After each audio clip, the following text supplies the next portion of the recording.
नमस्कार प्रिय दर्शक, आज एक बार पुनः आप सभी के सामने एक ज्ञानवर्धक कहानी लेकर हाजिर हुए हैं। दर्शकों, एक बूढ़े बाप की 3 बातें अपनी संतान को अवश्य सिखा देना। बुढ़ापे के समय कभी भी आपको दुख नहीं मिलेगा। नमस्कार दर्शकों, आप सभी का स्वागत है आपके अपने लोकप्रिय यूट्यूब चैनल ज्ञानवर्धक कहानी में। दर्शकों, आज हम आप लोगों को एक बूढ़े बाप की कहानी सुनाने जा रहे हैं और ये कहानी बहुत ज्ञानवर्धक और बहुत ही प्रेरणादायक है। दर्शकों, इस कहानी के अंत में एक बूढ़े बाप ने अपनी औलाद को, अपनी संतान को 3 बातें बताई हैं। अगर उन 3 बातों को आप भी अपनी संतान को सिखा देते हैं तो आपको अपने बुढ़ापे के समय कभी भी दुख प्राप्त करने की जरूरत नहीं पड़ेगी। प्रिय दर्शकों, बुढ़ापा मनुष्य के एक ऐसा कड़वा सच होता है जो हर किसी में आता है, और जिस समय बुढ़ापा आता है उस समय मनुष्य की हालत बद से बदतर हो जाती है। परंतु अगर कोई भी मनुष्य बुढ़ापे के समय इन 3 बातों पर अमल करता है और अपनी संतान को इन 3 बातों को सिखा देता है तो वह अपने जीवन में बुढ़ापे के समय कभी किसी भी प्रकार के दुख को नहीं भोगता है। तो प्रिय दर्शकों, आज की ये कहानी बहुत ही ज्ञानवर्धक है और बड़ी ही प्रेरणादायक है। इसलिए आप सभी दर्शकों से यह अनुरोध करता हूं कि आप सभी इस कहानी को पूरा जरूर सुनिएगा। साथ ही दर्शकों, अगर आप इस चैनल पर पहली बार आए हैं तो चैनल को सब्सक्राइब जरूर कर दीजिएगा, क्योंकि यह केवल एक चैनल ही नहीं बल्कि हम सब लोगों का एक परिवार है। और मैं आपसे आग्रह करना चाहूँगा कि आप सभी इस चैनल को सब्सक्राइब कर हमारे इस छोटे से परिवार को बड़ा बनाएं। प्रिय दर्शकों, अगर हो सके तो आज की इस ज्ञानवर्धक और प्रेरणादायक कहानी को अपने मित्र बंधुओं तक अवश्य शेयर कर दीजिएगा, ताकि उन्हें भी इस बूढ़े बाप की 3 बातों का ज्ञान प्राप्त हो सके और अपने जीवन में वे भी इन 3 बातों को अमल कर सके, ताकि बुढ़ापे के समय उन्हें इन दुखों का सामना न करना पड़े। तो प्रिय दर्शकों, आइए आपका ज़्यादा समय बर्बाद ना करते हुए आज की इस ज्ञानवर्धक और प्रेरणादायक कहानी को शुरू करते हैं। प्रिय दर्शकों, एक समय की बात है। एक नगर में एक सुनार रहा करता था। सुनहार के घर में सुनहार और उसका एक पुत्र रहा करता था। सुनहार का पुत्र बहुत छोटा था और सुनहार की जो पत्नी थी वो उसके पुत्र को जन्म देते ही स्वर्ग सिधार गई थी। दर्शकों, उसके बाद से ही सुनार अपने बेटे की परवरिश अपनी पत्नी की तरह ही करता था। सुनहार रोजाना सुबह होते ही अपनी दुकान के लिए चले जाता और अपने उस पुत्र को सुनहार शिक्षा ग्रहण करने के लिए पाठशाला को भेज देता। प्रिय दर्शकों, सुनहार ने अपनी दुकान में ज्यादा काम होने की वजह से एक नौकर को भी रख रखा था, जिसकी वजह से सुनहर की गैर हाजिरी में सुनहर के द्वारा रखा गया वह नौकर ही सुनार की उस दुकान को चलाया करता था। तो प्रिय दर्शकों, इस तरह सुनहर अपनी दुकान में रोजाना सुबह जाता और सारे दिन अपनी दुकान में काम कर कर और शाम को अपने घर आता। प्रिय दर्शकों, सुनहर अपने पुत्र से बहुत प्रेम करता था। सुनहर के लिए उसका जीवन उसके पुत्र में ही समाया हुआ था। प्रिय दर्शकों, इस तरह एक दिन की बात है। सुनहर का जो पुत्र था वह सुबह उठते ही शिक्षा ग्रहण करने के लिए पाठशाला जाने के लिए तैयार होता है और उस ही समय सुनार भी अपनी दुकान के काम के लिए जाता है तो सुनहर अपने पुत्र को उसकी पाठशाला तक छोड़ देता है और उसके बाद में अपनी दुकान के काम के लिए दुकान की तरफ चल देता है। प्रिय दर्शकों, जैसे ही सुनार अपने उस पुत्र को पाठशाला में छोड़कर अपनी दुकान के मुख्य द्वार पर जाकर ही पहुंचता है, उसके ही कुछ क्षण बाद ही सुनार का वह पुत्र रोता हुआ और अपनी एक टांग को पकड़कर सुनहर की दुकान की तरफ आ रहा होता है। सुनहर जैसे ही अपने बेटे की रोने की चीख सुनता है तो सुनहर हड़बड़ा जाता है, सुनहर चिंतित हो जाता है। और जब सुनहर अपने पुत्र की रोते हुई आवाज को सुनकर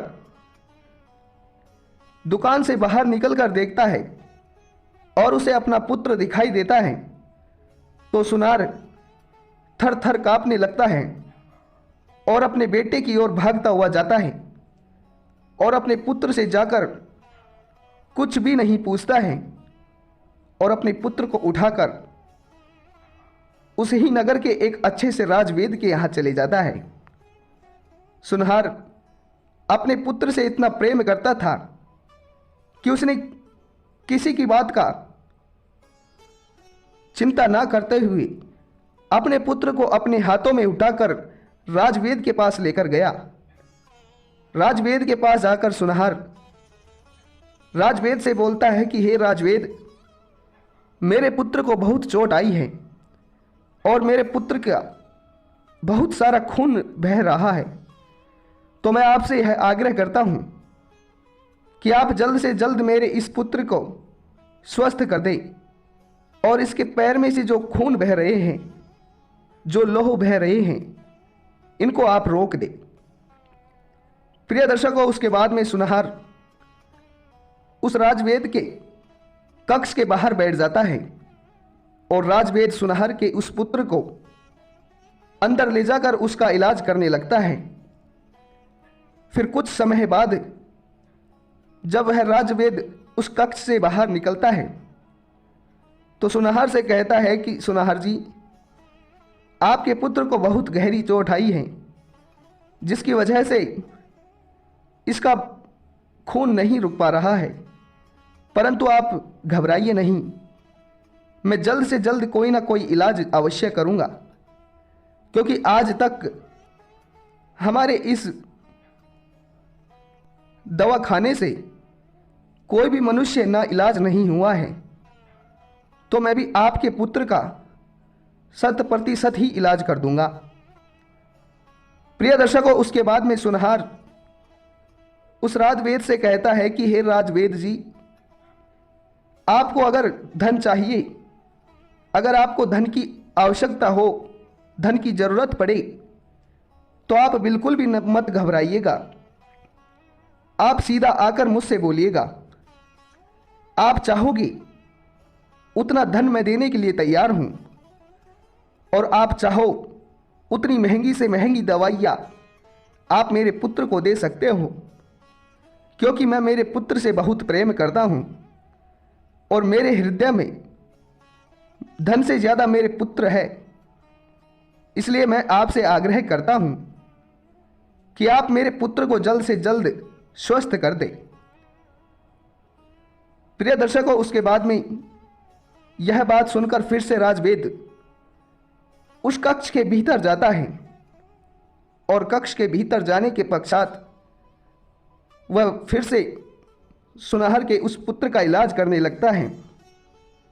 और जब कुछ क्षण के बाद वह राजवेद फिर से बाहर निकलता है तो वह राजवेद उस कक्ष से बाहर निकलते ही उस सुनार को खुशखबरी सुनाता है और कहता है कि सुनार जी, अब खतरे की कोई बात नहीं है, आपके पुत्र का पैर बिल्कुल ठीक हो चुका है और जो खून बह रहे थे वह भी अब रुक चुके हैं और बस कुछ ही दिनों में वह पूरी तरह स्वस्थ हो जाएगा। इसलिए अब आपको घबराने की कोई आवश्यकता नहीं है। दर्शकों, फिर उसके बाद में उस राजवेद के मुख से यह बात सुनते ही सुनार के जीव में जीव आ जाता है और वह हंसने लगता है, प्रसन्न हो जाता है। सुनार के आंखों से खुशी के आंसू झलकने लगते हैं। प्रिय दर्शकों, उसके बाद में वह सुनार अपने जान से भी ज्यादा कीमती उस पुत्र को अपनी गोद में ही उठाकर अपने घर के लिए चल देता है। प्रिय दर्शकों, उसके बाद में कुछ महीनों तक सुनार अपने पुत्र को बिल्कुल भी अकेला नहीं छोड़ता है, उसकी पूरी देखभाल करता है और कई महीनों तक उसका इलाज चलता है। परंतु कई महीनों तक इलाज चलने के बाद सुनार का वह पुत्र पूरी तरह स्वस्थ हो जाता है और फिर से स्कूल जाने लगता है, फिर से पाठशाला जाने लगता है। दर्शकों, जैसे ही सुनार का पुत्र फिर से शिक्षा ग्रहण करने के लिए पाठशाला जाने लगता है तो सुनार भी पूरी तरह फ्री हो जाता है और वह भी अपनी दुकान की ओर जाने लगता है। दर्शकों, देखते ही देखते सुनार का पुत्र बड़ा होता जाता है और सुनार की जो दुकान थी वह भी देखते ही देखते दुकान से एक कारखाने में बदल जाती है और फिर कुछ ही समय बाद सुनार का वह पुत्र जवान हो जाता है और सुनार बूढ़ा हो जाता है, वृद्ध हो जाता है। दर्शकों, उसके बाद में सुनार के मन में यह घृणा आने लगती है कि अब मेरा पुत्र जवान हो गया है, अब मुझे मेरे पुत्र के लिए एक सुंदर और सुशील पत्नी ढूंढनी होगी जो कि मेरे पुत्र का जीवन भर ख्याल रख सके। दर्शकों, यह सोचकर वह बूढ़ा सुनार अपने पुत्र के लिए एक अच्छा रिश्ता ढूंढने लगता है और कई दिनों भटकने के बाद उस सुनार को अपने पुत्र के लिए एक अच्छा रिश्ता मिल जाता है और फिर एक अच्छा मुहूर्त देखकर वह सुनार अपने पुत्र का उस लड़की के साथ विवाह करवा देता है। विवाह होने के बाद सुनार अपने बेटे के हाथ में अपनी दुकान का, अपने कारखाने का पूरा भार सौंप देता है और बोलता है कि पुत्र, अब मैं वृद्ध हो चुका हूं, मैं बूढ़ा हो चुका हूं, अब मेरी उम्र नहीं रही है कि मैं इस पूरे घर का भार उठा सकूं, इसलिए मैं आज से इस पूरे घर का भार और पूरी दुकान का भार तुम्हारे ऊपर छोड़ता हूं। दर्शकों, इस तरह कहकर वह सुनार अपने पुत्र को पूरी जानकारी देने लगता है और पूरी जिम्मेदारी सौंप देता है। परंतु उसके बाद में देखते ही देखते कई साल बीत जाते हैं और एक दिन की बात है जब सुनार, बूढ़ा सुनार अचानक से बीमार हो जाता है और बीमार होते ही वह पूरी तरह कमजोर हो जाता है। उसे लगभग 3 दिन हो जाते हैं, परंतु उसका वह पुत्र अपने कामकाज में इतना व्यस्त होता है कि वह अपने पिता का भी बिल्कुल ख्याल नहीं रखता है, पिता की ओर देखता भी नहीं है।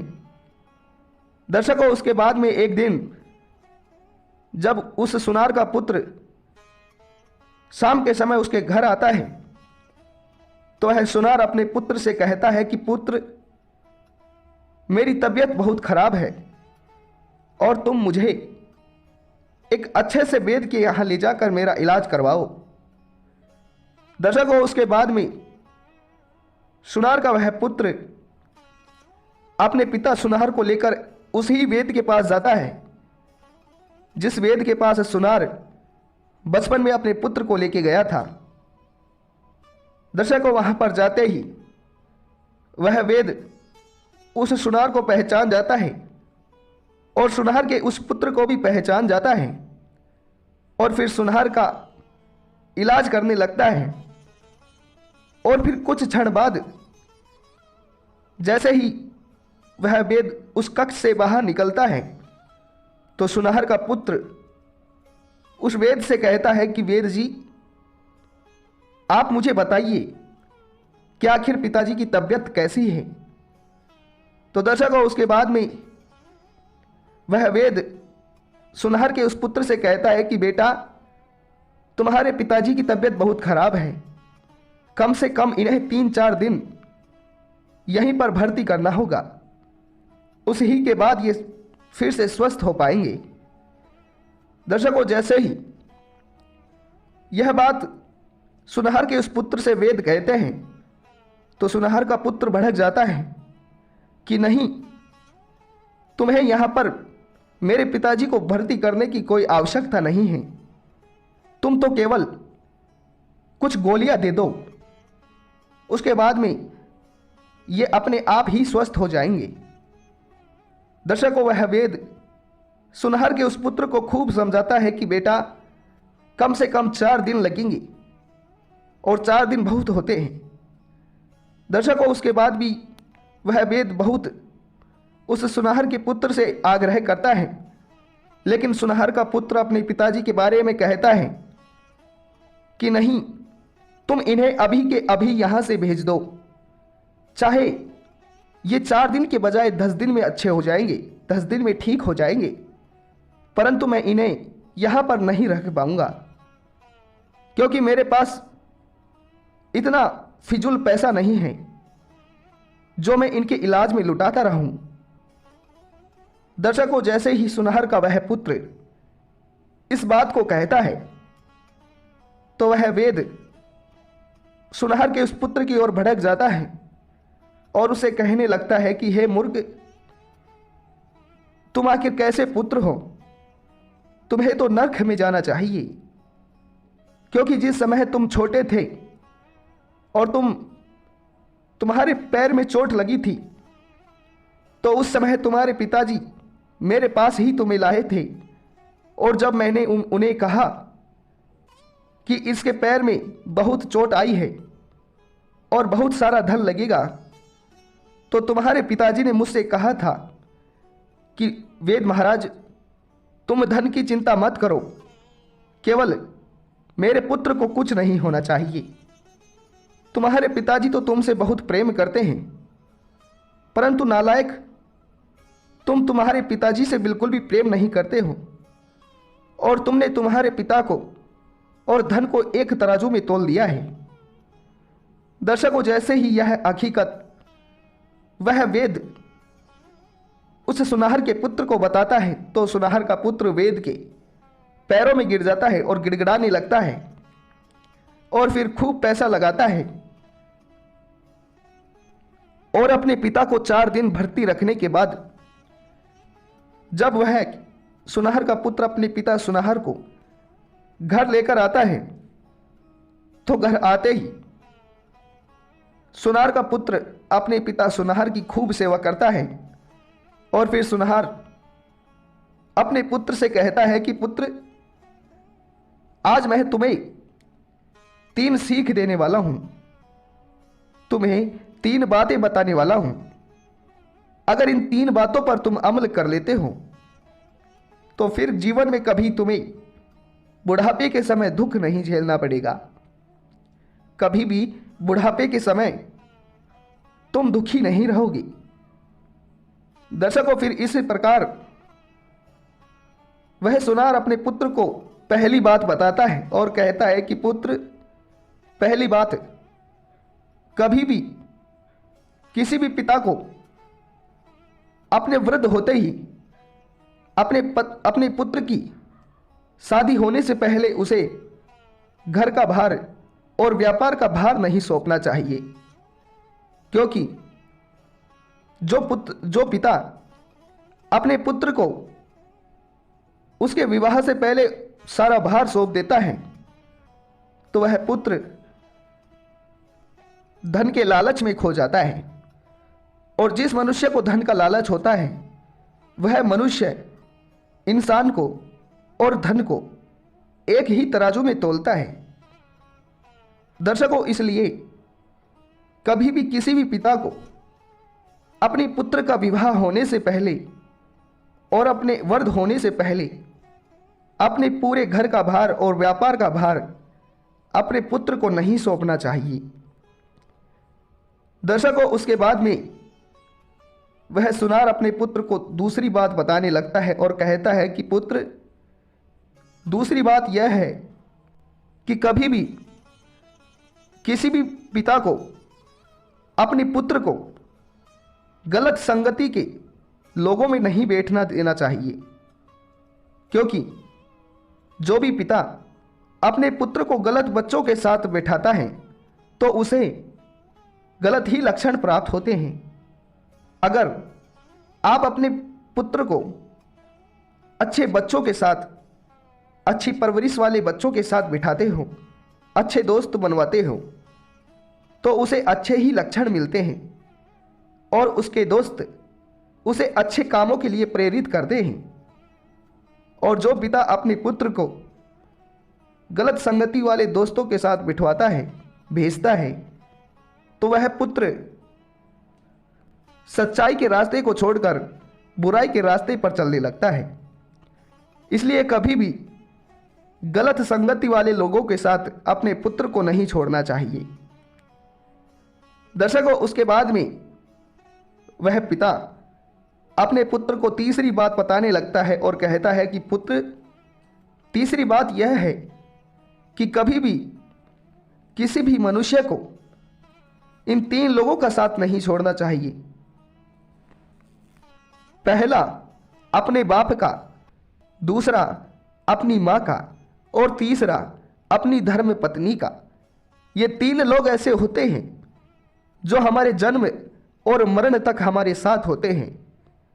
और जो मनुष्य इन 3 लोगों का साथ छोड़ देता है तो वह मनुष्य अपने जीवन में कभी सफल नहीं होता है। वह मनुष्य कभी भी अपने जीवन में सफलता को प्राप्त नहीं करता है। तो प्रिय श्रोताओं, दर्शकों, इस तरह से उस बूढ़े पिता ने अपने पुत्र को ये 3 बातें बताई हैं और हमने ये 3 बातें एक कहानी के माध्यम से आप लोगों को बताया है। परंतु इन 3 कहानियों का महान मकसद जनहित कल्याण और जनहित लोगों का कल्याण करना है। हमारी इस कहानी का यह उद्देश्य है कि इन 3 बातों को आप अपनी संतान को सिखाएं और इन 3 बातों को आप अपने जीवन में भी अमल करें और अपने माता पिता की सेवा करें। दर्शकों, अगर आप अपनी माता पिता की सेवा करेंगे, उन्हें बुढ़ापे में सुख देंगे, तो आपका भी पुत्र, आपकी पुत्री आपको बुढ़ापे में सुख देंगे। अगर आप अपनी माता पिता को बुढ़ापे में दुख दोगे तो आपको भी आपके पुत्र और पुत्री बुढ़ापे के समय दुख देंगे। कहते हैं कि जैसा करोगे वैसा ही पाओगे। ठीक इसी ही तरीके से हमारी इस कहानी का मकसद आपकी भावनाओं को ठेस पहुंचाना नहीं था, परंतु उम्मीद करते हैं कि आप सभी को यह कहानी पसंद आई होगी। कहानी कैसी लगी कमेंट बॉक्स में जरूर बताइएगा और वीडियो पर पहली बार आए हैं तो चैनल को सब्सक्राइब जरूर कीजिएगा। मिलते हैं अगली वीडियो में, तब तक अपना ख्याल रखिएगा। धन्यवाद। नमस्कार प्रिय दर्शक, आज एक बार पुनः आप सभी के सामने एक ज्ञानवर्धक कहानी लेकर हाजिर हुए हैं।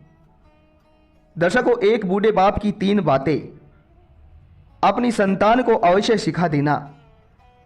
बुढ़ापे के समय कभी भी आपको दुख नहीं मिलेगा।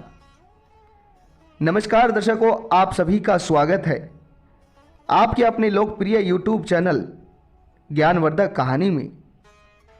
दर्शकों, आज हम आप लोगों को एक बूढ़े बाप की कहानी सुनाने जा रहे हैं और ये कहानी बहुत ज्ञानवर्धक और बहुत ही प्रेरणादायक है। दर्शकों, इस कहानी के अंत में एक बूढ़े बाप ने अपनी औलाद को, अपनी संतान को 3 बातें बताई हैं। अगर उन 3 बातों को आप भी अपनी संतान को सिखा देते हैं तो आपको अपने बुढ़ापे के समय कभी भी दुख प्राप्त करने की जरूरत नहीं पड़ेगी। प्रिय दर्शकों, बुढ़ापा मनुष्य के एक ऐसा कड़वा सच होता है जो हर किसी